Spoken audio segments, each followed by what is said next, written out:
Hi there, everyone. Allow me a quick moment that will act as preface to what you're about to watch. So the idea came to me. I was on my way to a friend, Natasha, whose interview you'll be seeing. We had an encounter the week before where I went to do a motivational talk at a school with the staff. We didn't get to catch up directly after that, but we had made an appointment for the week after that to have a catch up and to throw a hike in there near her area, Hout. So I got this download while driving there, and I thought, I want to speak to amazing people. I want to do interviews. I'm not much of an interviewer, but I love the idea.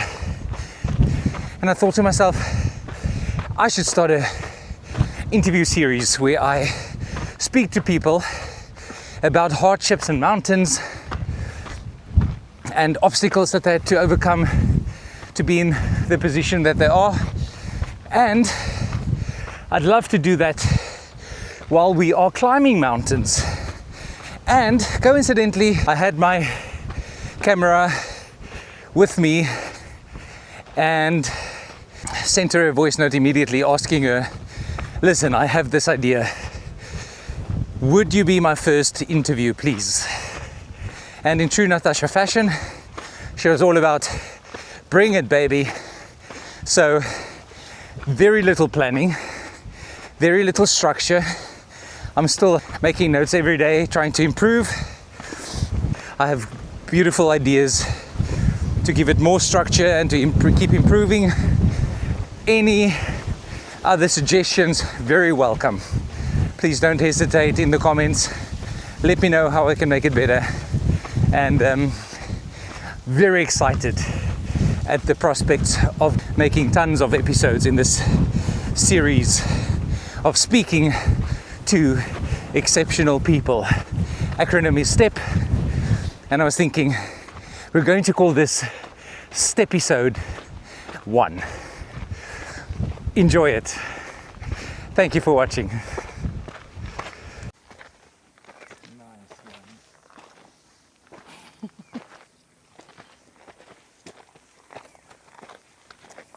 Natasha is taking me into the boondoes today.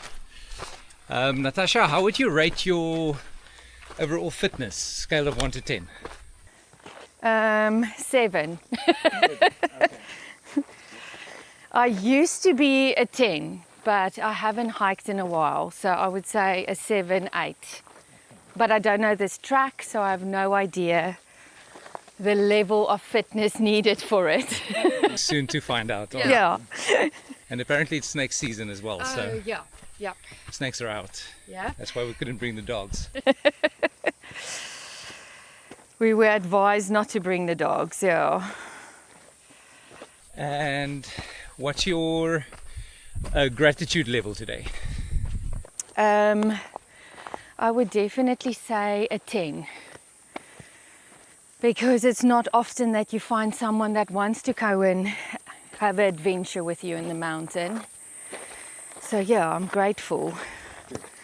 Grateful for friends that want to climb the hard road to enjoy the view at the top.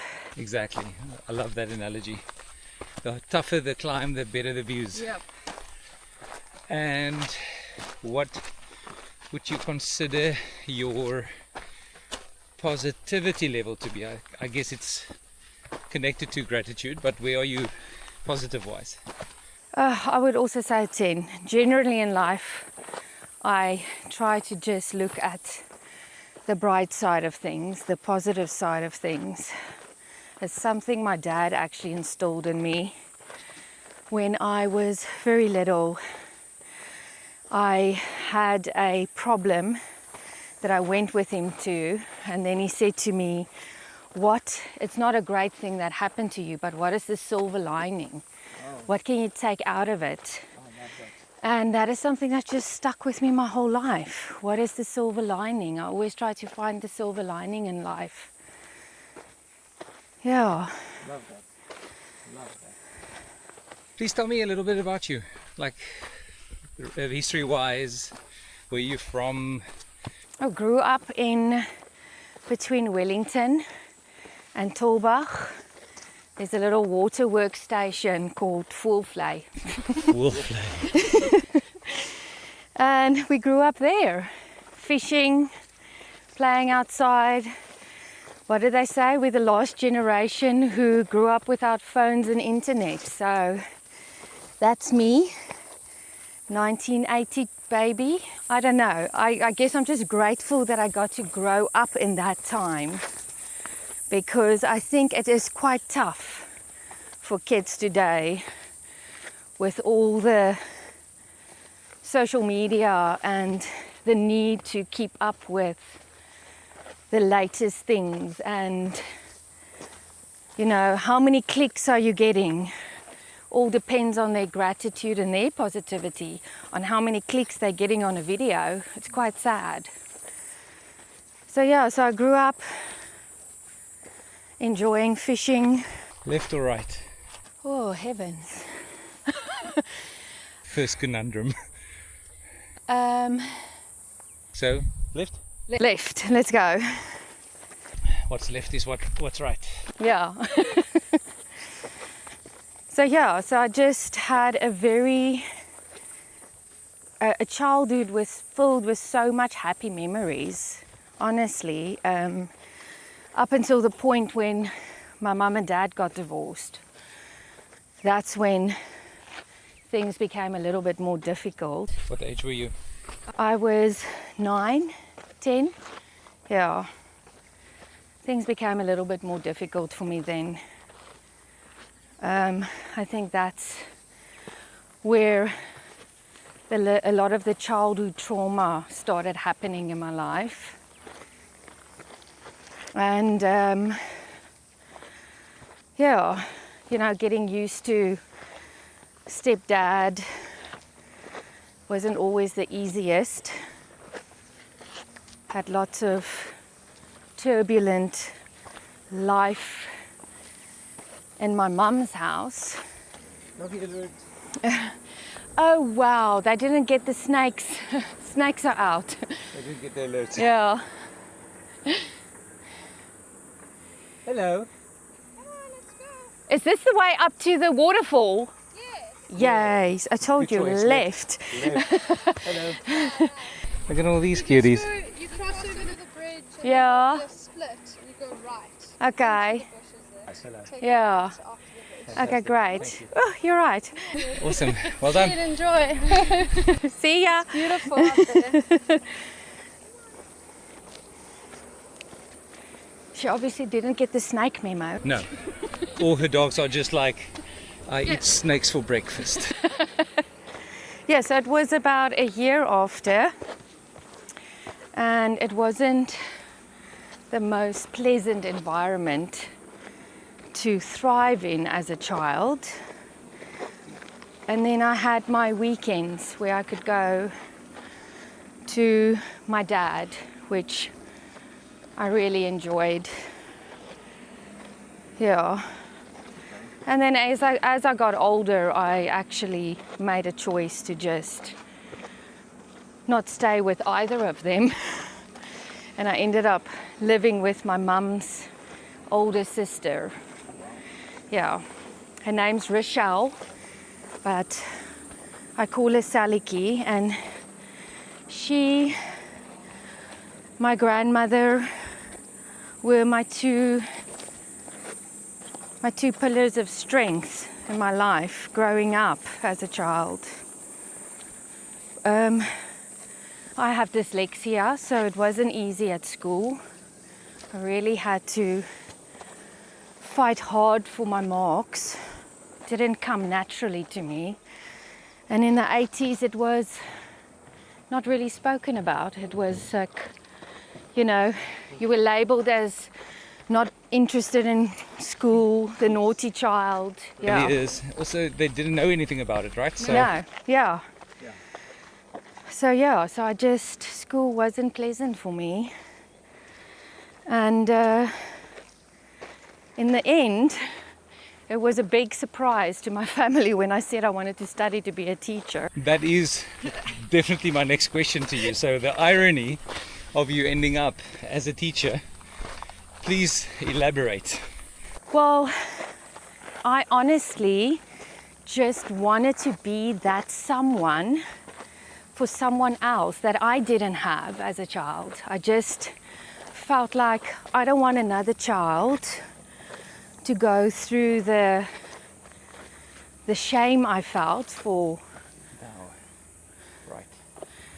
the shame I felt for who I am and my barrier to learning and being different. I don't want anyone else to be ashamed of it, because it's nothing different than your brain just thinking in a different way than someone else. It doesn't make you more or less intelligent. It just makes you unique, the same as everyone else. So I just wanted to be there to teach other kids that. So when did you realize that teaching might be your calling?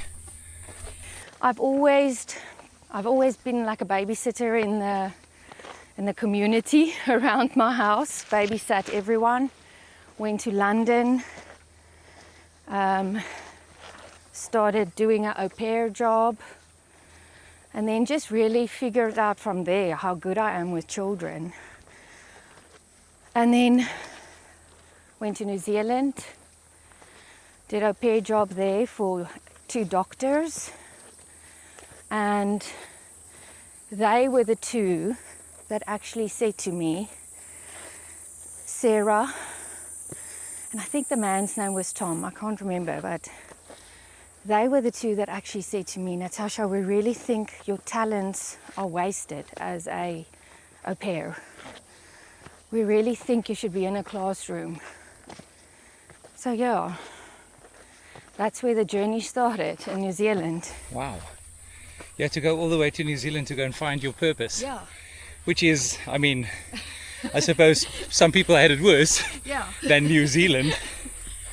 Okay, and then you came back, you got the qualifications, and tell me about your history in the educational system. Oh, so frustrating here in South Africa. Yeah. You know, especially after you've been teaching in New Zealand, then you come back to South Africa and you have to teach within the educational system. Yeah. Oh, my soul. It's frustrating. And I ended up just realizing how much more the world needs people who's willing to invest in the future, our children, you know, absolutely. Our future being our children. Yep. And I think everyone's so quick to want to make a family and have a baby, but there are so many children in the world that need mothers. Yep. And even though I'm 44 and I don't have children, I actually see myself as a mother because I have so many kids. At the moment I have like almost 150 in my school. So yeah. But yeah.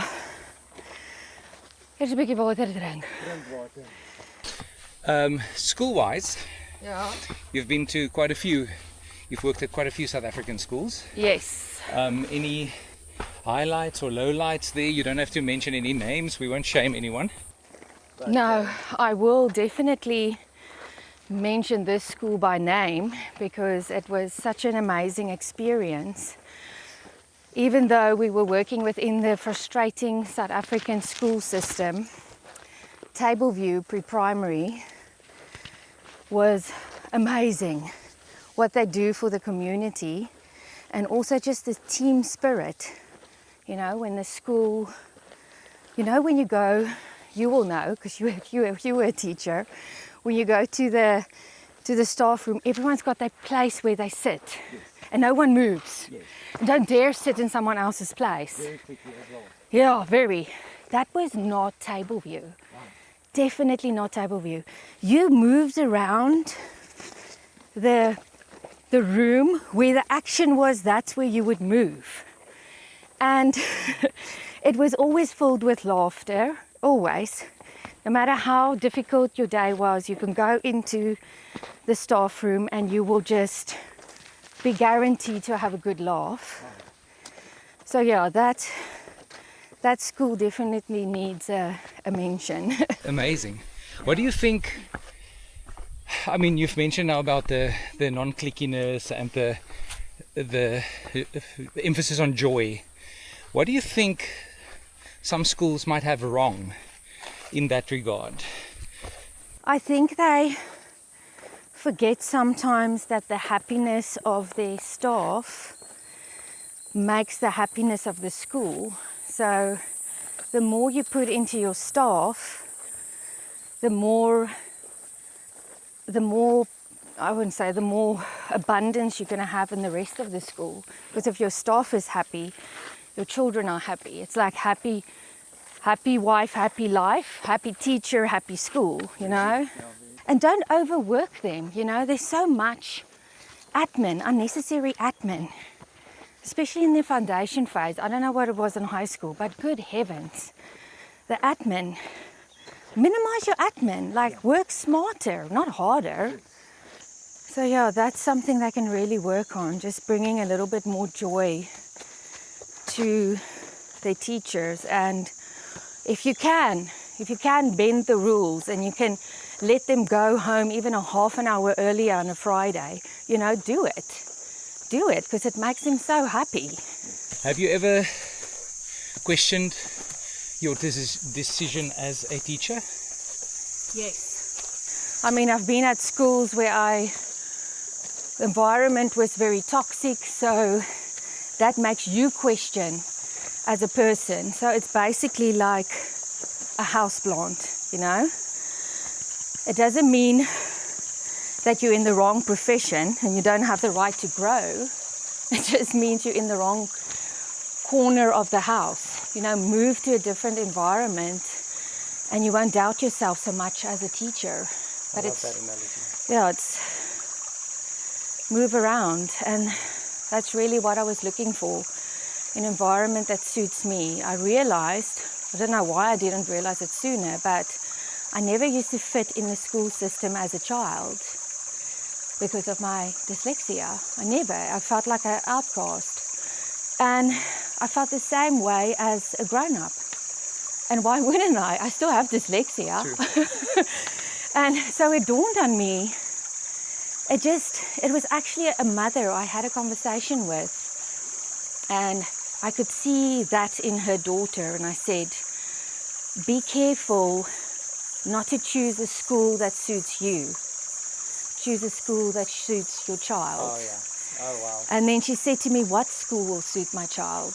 And then was a little girl, her name was Mila, in my grade R class. And I said, look, a school where she can be more creative, where a school that nurtures her creativity and the amazing knowledge and skill she has at creating things out of nothing, you know.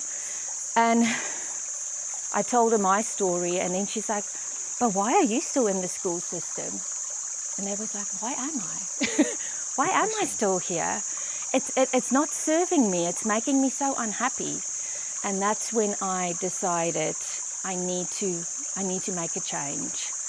And so I was at that stage already qualified to be a learning support teacher and work with children with special needs. And then I just started looking for a school that will suit me. And I decided to look in the private sector, to just move away from that red tape that you have to work in as a teacher. And in the end, I came across the beautiful school I am at now. Yeah. Okay, we're gonna have a water break, I think.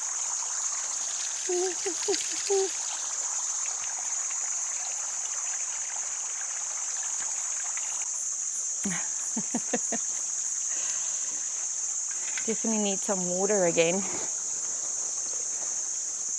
Okay, here we go. Okay, so Natasha, then you find yourself in the beautiful position as a principal at the moment. Tell me about that.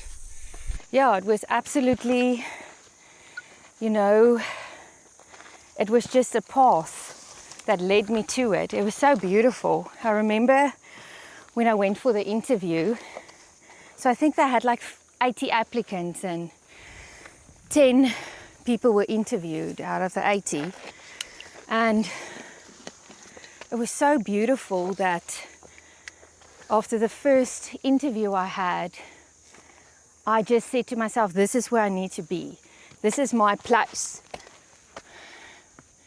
Remember my friend Lizani, because I was a bit doubtful, you know, as you are. Am I good enough for this position? Can I do it? And Lizani said to me, this is your job. I know that you will thrive in it. You have to go for this. Don't doubt yourself. And I think I just had a lot of support from my family and my friends, and I went for it, and yeah, it was amazing. I remember, I need to drink water. Take a breath while we take a look at the view. Oh my soul. Wow.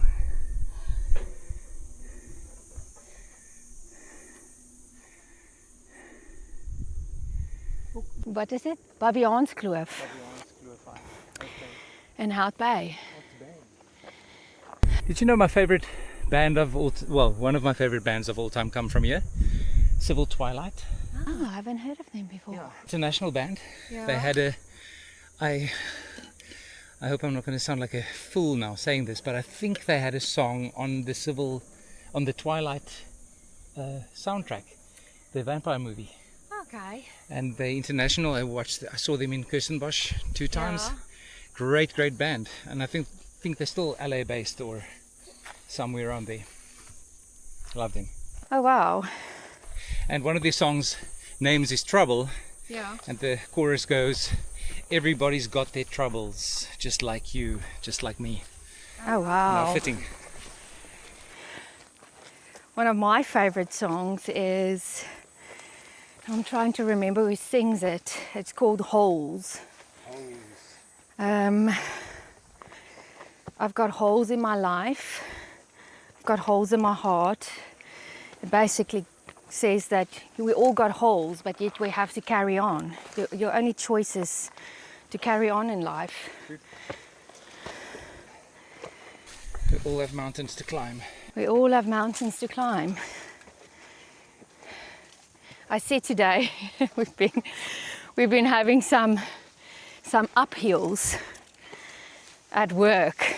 You know, life is just throwing us such difficult challenges.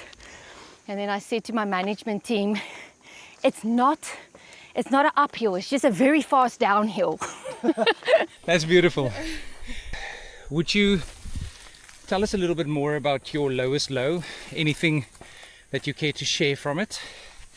Lowest point you've ever felt? I think it was when my father passed away. That was my lowest point in life. Yeah, it was a big man to lose.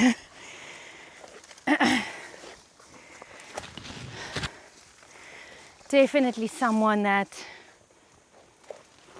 played such a huge part of my life.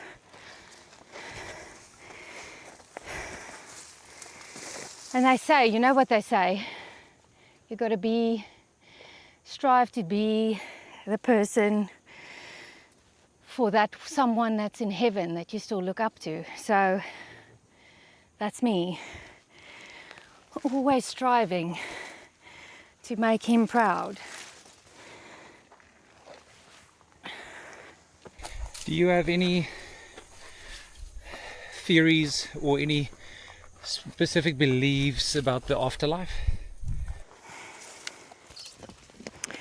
Yeah, I do believe that, you know, being from a Christian home, brought up in a Christian home, my grandfather was a dominee, Goodness, that's very close to home. Your oupa is 'n predikant. Yeah. I do believe that one day we all meet each other up there. I do believe that there's a resting place for your soul.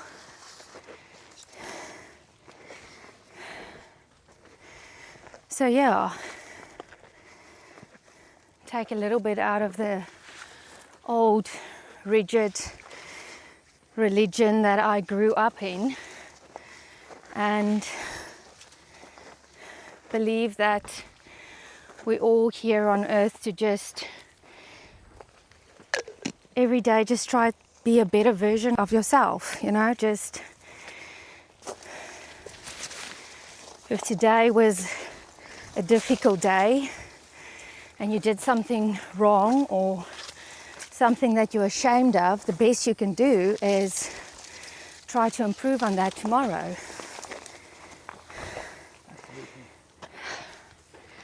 Oh, my soul.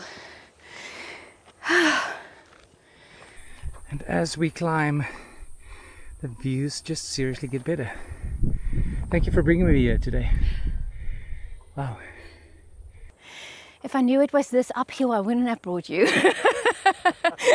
Well, hindsight is always 20/20, isn't it? And I remember you speaking a little bit about mindfulness and about yoga practice and things like that. Tell me your relationship with mindfulness. Yeah, so I have my breath work is really important for me. Just breathing through the difficult times. And someone who struggles with anxiety, it is such an important thing to adapt. I've adapted this thing this year, let them. And then I just focus on my breathing while they do them. Yes. Oh. Gaan dit soos uit plateau soon. This might be a metaphor for life right now, right? We don't know what's ahead. We don't know if we're going to get a break. All we know is we see progress behind us. And maybe that's all that matters. And we focus on the steps ahead. And not the suffering. What they say, pain is inevitable, suffering is optional, right? Yeah.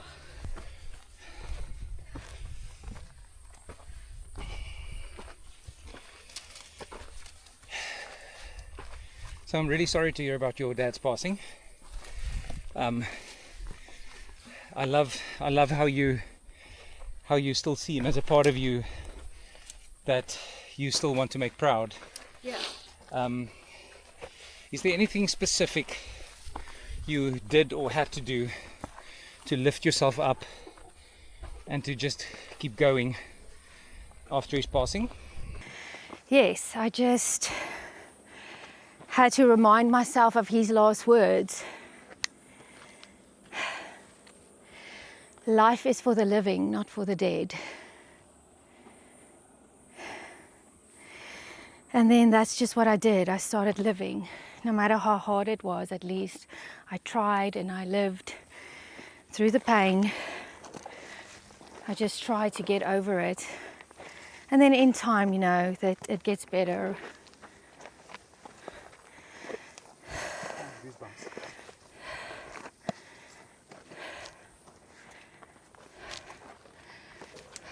It's like it never gets easier.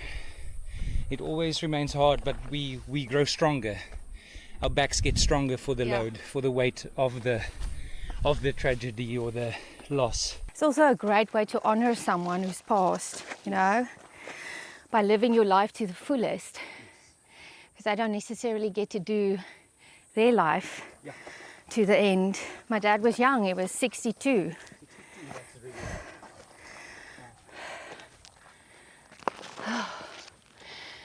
Okay, come sit. Oh. I'm not sure if you're going to be able to see this, but look at that. Look at that. Hout Beach. You know what is the great thing about this, the walking and telling your story, you do not waste your time with the unimportant events when you speak, because your breath is so shallow. Oh, you have to make breath choices. You have to make good choices, and you have to make it count, so you only say the good parts. Yeah, should we just turn around? Yeah. Okay. Let's do it. But what a view. Sentinel, you know, that's the man that lies with his head up. His nose and his mouth is open. See the sentinel? So you see he's lying at his chin with his mouth open and his big nose and his forehead. Natasha, give me 3 things you're grateful for today. My job, my health, people in my life who just love me so profoundly. Yeah. And my dog counts as that, of the people in my life. I always say he's the best human I know. Who said, was it one of these big thinkers, it might have been Einstein or Churchill, who said, the more I get to know people, the more I love my dog. Mm-hmm. Yeah. The more I get to know people, the more I see why Noah only took animals on the ark. If you could have a dinner party with any 5 people, historical figures, personal people, alive or dead, who would you invite and what would you make? Nelson Mandela, definitely. Such a cliche because I'm from South Africa, but I mean, wow, his life story is just amazing. Gabor Mate, am I saying it? Yeah. What a mind. What a mind. Loved his book, In the Realm of Hungry Ghosts. Stunning book. And Richard Branson. Richard Branson. Yeah. I remember us having a conversation about him. Yeah, he is such an inspiration. That's 3. Mother Teresa. Oh. Yeah. Just that absolute selflessness that she practiced her whole life. That is something that I strive to be, but you know, your ego always gets in the way and you always just want to do things for yourself. And doesn't it? Yeah. Yeah. I say the true sense of giving is giving something away that you really wanted yourself. That's the true sense of giving. It's not giving extra. Yeah. It's giving what you have and you really want for yourself, but you're willing to give it to someone else. That's the true sense of giving. And then my 5th one would be, it's not historical, but it will definitely be my dad. Yeah. Definitely him. I think he will be able to teach some of the other people around the table some life lessons. Oh, yes. He was that old cowboy kind of old school guy, yeah, you know, true gentleman, obsessed with his hair. He loved his hair, so that was the worst part for him when he had cancer and he lost his hair. But yeah, you know, he took it like a champ. So yeah, until it took him.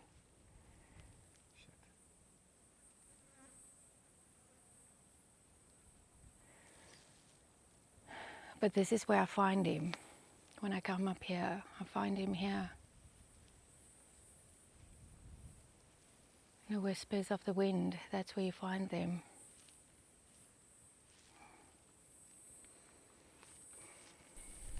And it's so loud, actually, isn't it?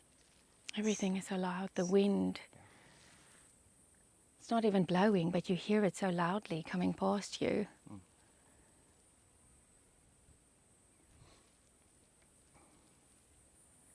We really do not need anything. We do not need anything in life. Everything was provided for us. Because everything that you need to heal yourself, to feel yourself, to feed yourself is on earth. Every single plant you need is on earth that can heal you. I mean, there's like studies all over that shows the different medicinal plants that you can take that help you. So yeah, I will always go that way first before I choose medicine. It's not just the money aspect of the greed of medicine, it's that need for it to make you live longer, that greed as well, that comes with it. Yeah. Because why do you want to be so selfish, you know, and take more time on earth and use more resources when you had a fulfilling life? Why do you want to extend it?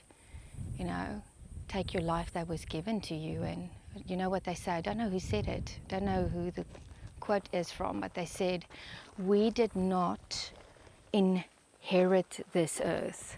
We are borrowing it from our children. True. It's not only ours to have, we're only a guest for a very small part of it.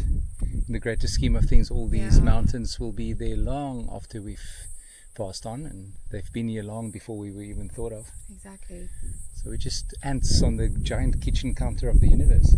Yeah. So don't take more time than you need to, you know, be thankful for the time you have. Yeah. Don't waste it.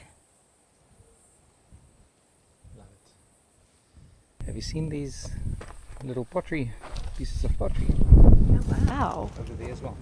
Oh. Looks like There's a muur, sien jy? It's a wall that was built here. Something commemorative maybe? It looks like or could it be a shelter?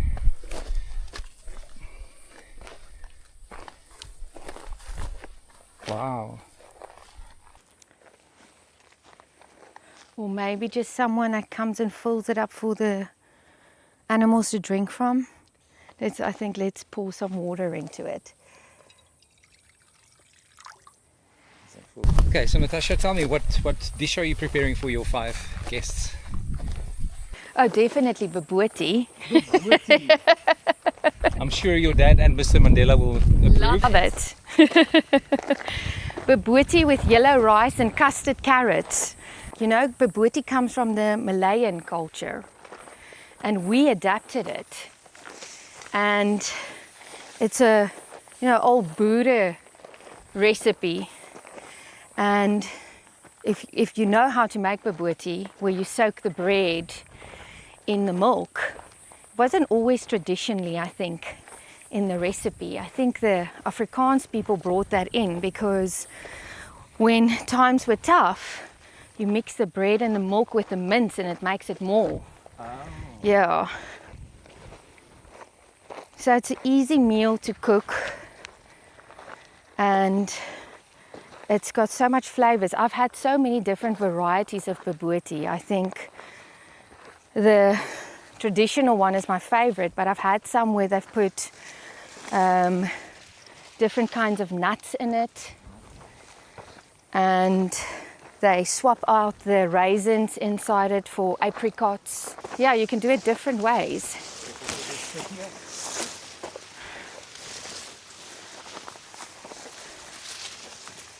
And then always that goes well with a good red wine. Of course, yes please.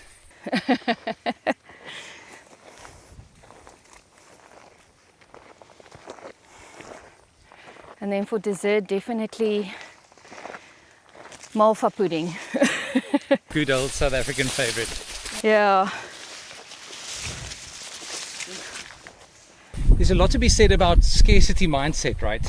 Yeah. But we always talk like it's all bad, but actually, if it wasn't for such a thing as a scarcity mindset, our ancestors would not have discovered that you can do the milk and the bread thing with baboti, for example. Yeah, exactly. So some good can definitely come out of it. My grandmother said in their house when they grew up, they had to all drink a glass of milk before dinner. It was their thing, you know, you will have your glass of milk before dinner because then you fill yourself up on the milk and you won't eat so much, won't need to eat so much food. And with a family of 12 kids, you know, it was cheaper just to fill them up on milk. I love that. They still say nowadays that if you want to portion control, just drink some water before you have your meal. Yeah, exactly. Because there's lots of value in that. There we go. Civilization is upon us. It is.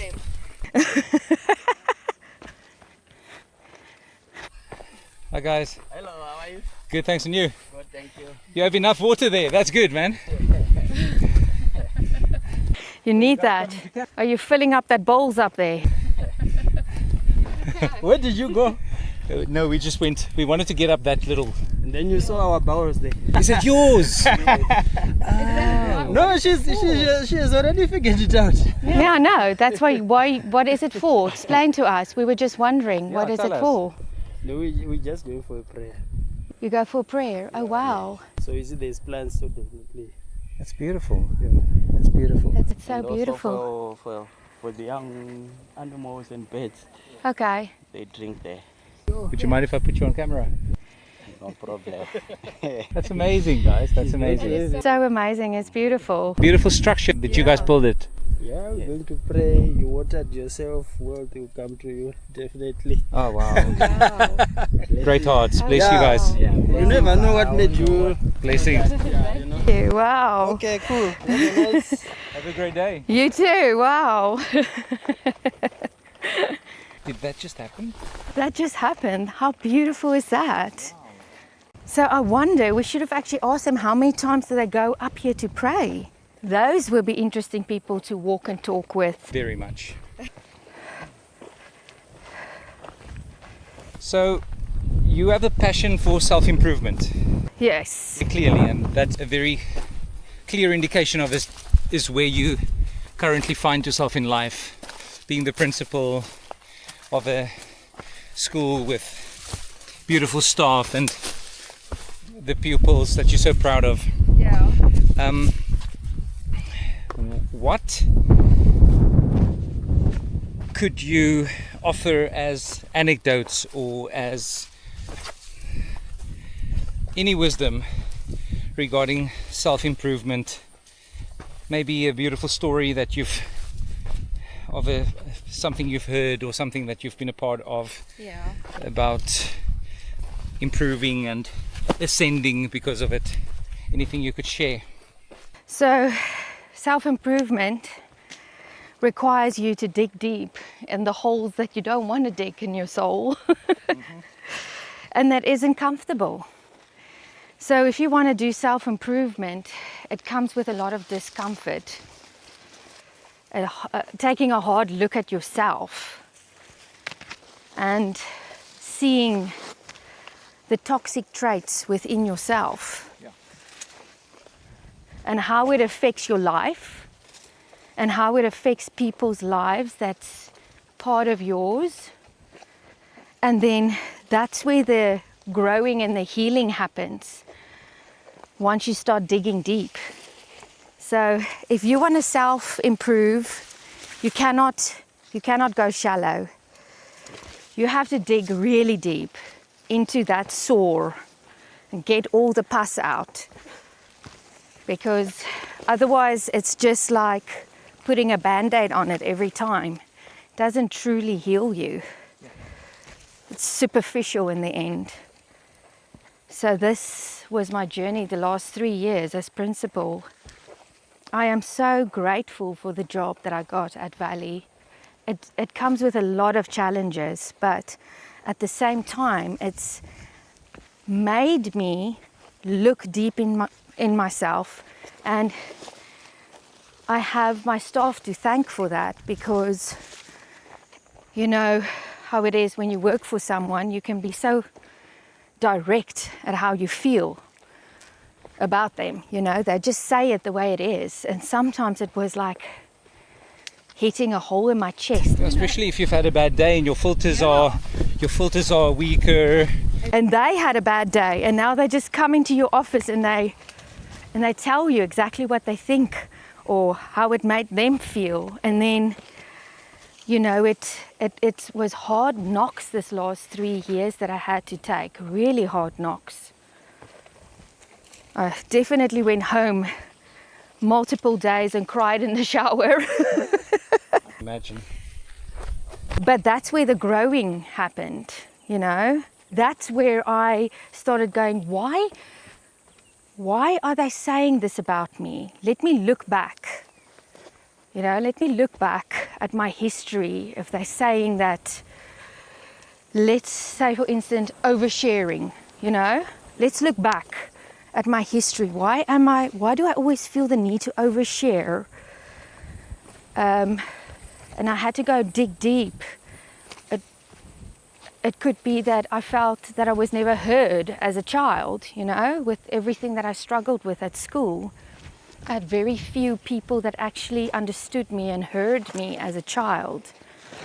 So it could stem back to that. I mean, I'm not a psychologist, so I don't know, but I really just had to go and take what they said, and instead of resenting them for it, just go and work on it and go like, hey, I mean, it wasn't nice what they said, but it's true. So just, you know, you're in a position now where you have to be the best for the people in the community. It's not just the school. It's like such a small community that I work in, and you have to just give your best.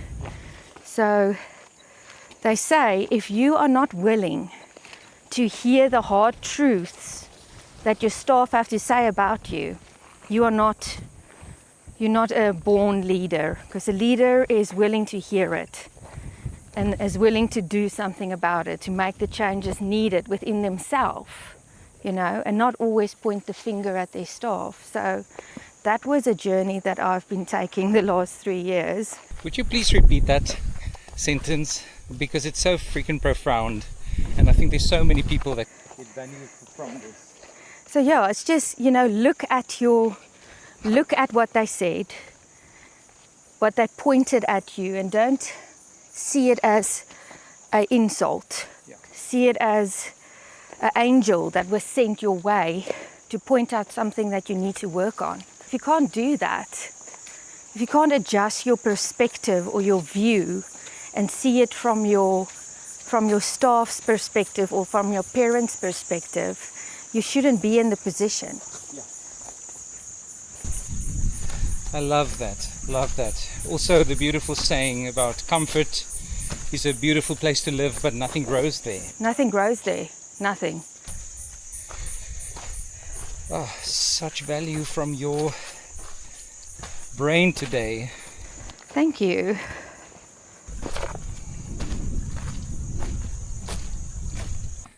But I mean, look at this.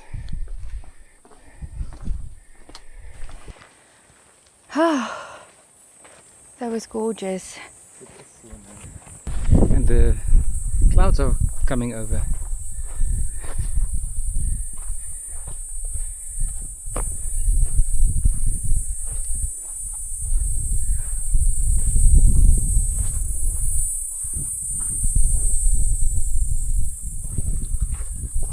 I've said many times before that to worship, extroverts go to church and introverts go to nature.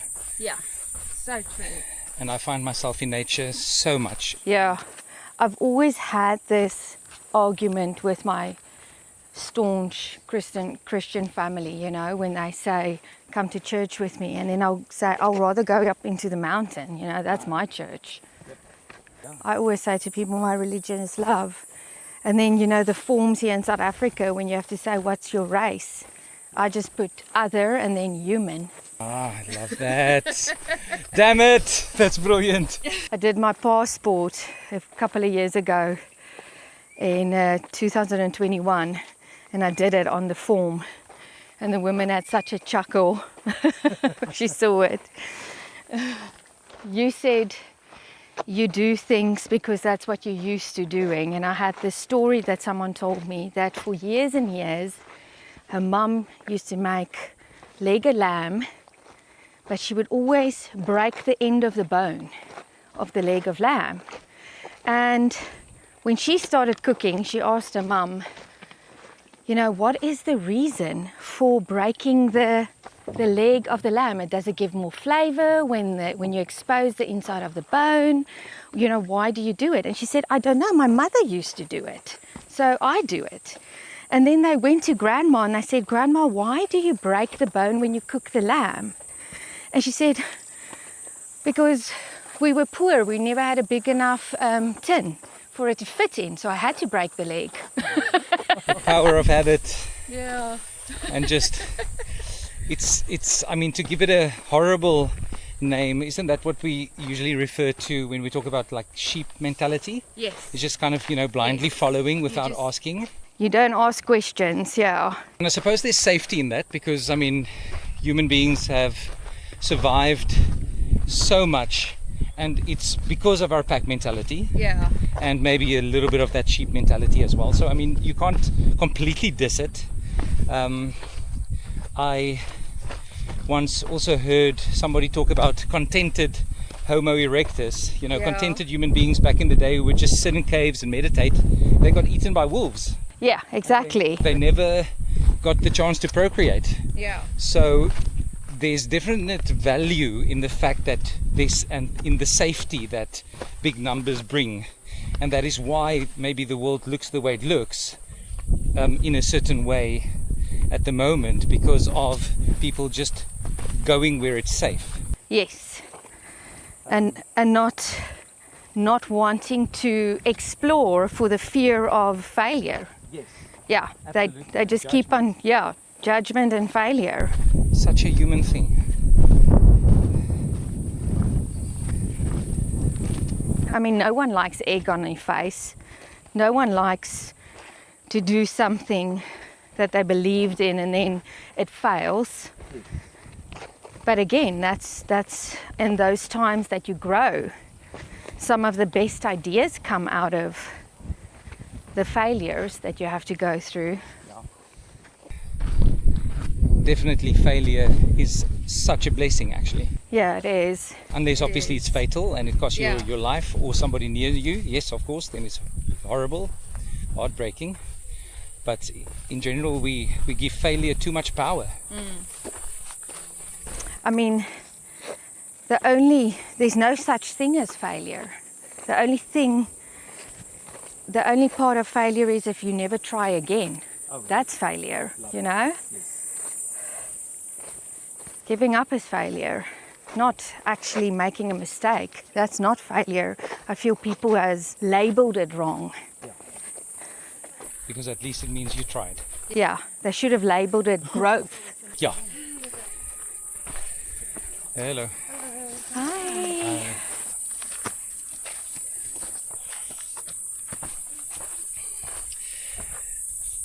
On another note, I'm a giant movie fan and I quote movies left, right and center. Yeah. And some of them are silly quotes, like I can almost recite the whole Dumb and Dumber. Yeah. And some of them are really profound, like some of the most philosophical movies that you can watch. Do you have any movie quote in your arsenal that has carried you or stuck with you for an extended period of time, or anything new that you've discovered? No matter, no rules. I would definitely say it's the Forrest Gump. Oh yeah. Life is like a box of chocolates. You don't know which one you're going to get. It's that one. Love it. And it's something that I refer back to with my sister Eileen. You know, when we talk, we will always say, "Ja, daai was 'n toffie." That was a toffee. A tough one.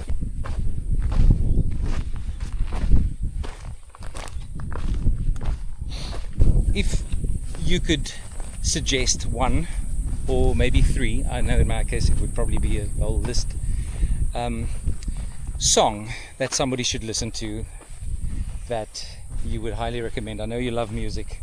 Yes. And what would you want somebody to go listen to right now?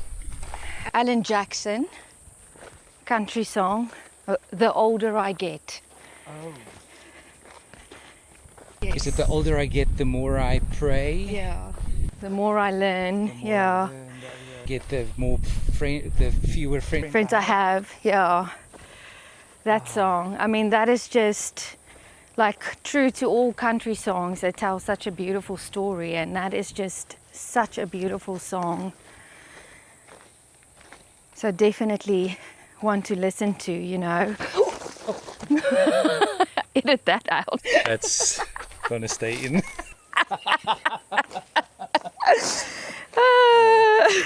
In slow-mo. Oh my soul. Wat is jou song? Sure, I'm such a giant fan of Ben Howard at the moment. Oh yeah. His song "Keep Your Head Up." Oh yes. That has Love that one. really like carried me through some dark times, as well as Jose Gonzalez's "Staying Alive" Yeah. from the Secret Life of Walter Mitty soundtrack. Oh wow. But definitely carries so much value. Natasha, thank you. Namaste. Yo, this has been so much fun. It has. I love this. A lot of fun. Thank you for being my first interviewee. I really loved it. Anytime. It was great fun.